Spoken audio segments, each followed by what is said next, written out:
the musicians that came out of the Mississippi Delta, they loved what they did. They had a passion for playing blues. But they weren't trained in business. They weren't trained in technology. What Eagle Academy does is provide a mechanism where the Delta can now take advantage of its rich musical heritage.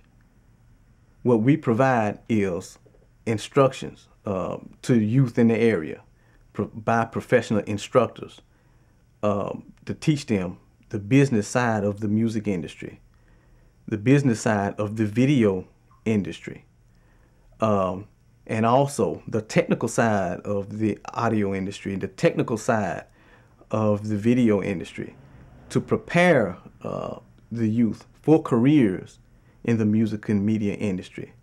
His job is on bass, job is called on bass. He's 9 years old. Give him a round of applause. He played the bass.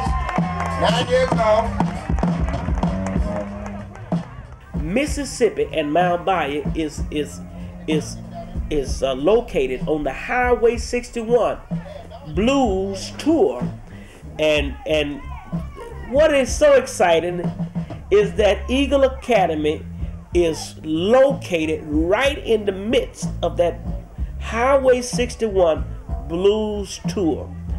And so when we have the likes of Mr. Johnny Billington, who teaches our young people, he's a blues player. He's played as far as all the way up to the White House before the president, and he's in Eagle Academy teaching young people. You're here, but you got to stay there until you can feel comfortable. Oh, I hear some licks I could be hitting, but he don't hear it right now. Okay, go ahead.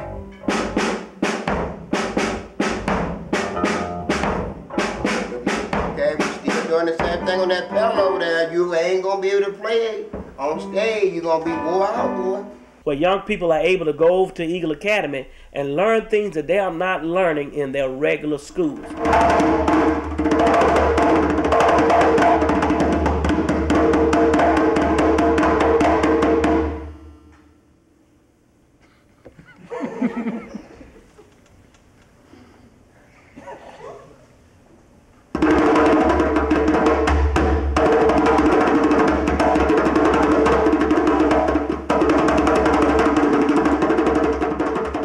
Eagle Academy has already taught a lot of young people experiences that they'll never ever lose. Eagle Music Academy was an innovation and a creation of someone who loved music and someone who would like to share music with not just himself, but with the community. And Joe Johnson had made that possible by sharing it with the citizens and the young people of the city of Mount Bayou.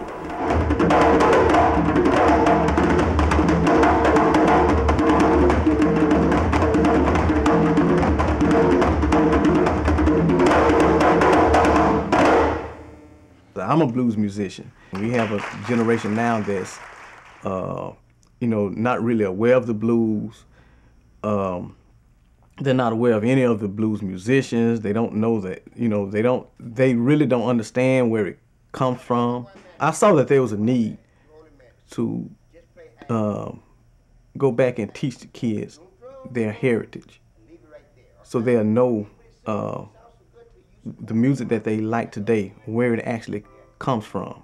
There's a lot of traditions that's behind a lot of the earlier music, especially the drum rhythm, which is the origin of it all.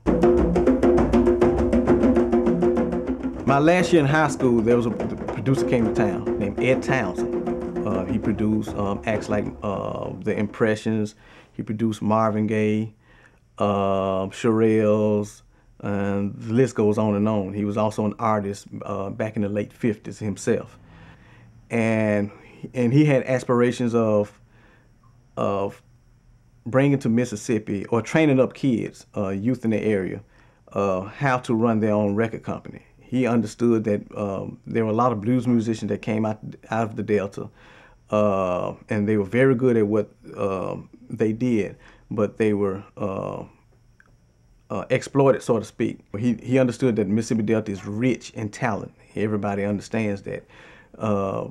and the Mississippi Delta is the catalyst for the rock and roll market today, the popular music market of the day. The foundation of that is the Mississippi Delta's blues. But the Mississippi Delta is known as the most impoverished area one of the most impoverished areas in the United States, which that doesn't match up when you look at it. Ed Townsend's mission was to come to Mound Bayou and to teach youth how they can harness their talent, how to take their talent, how to teach them business skills and technical skills necessary where they can take this rich talent that's coming out of the Delta and then reap benefits themselves of it, to run the company themselves, to be able to run the publishing companies, to be able to have studios that'll be made available to people across the country. That was his vision back then, and I was one of his students. Now play the whole chord, play all of the chords, play it. G, C, right. No, don't play that, just that. Don't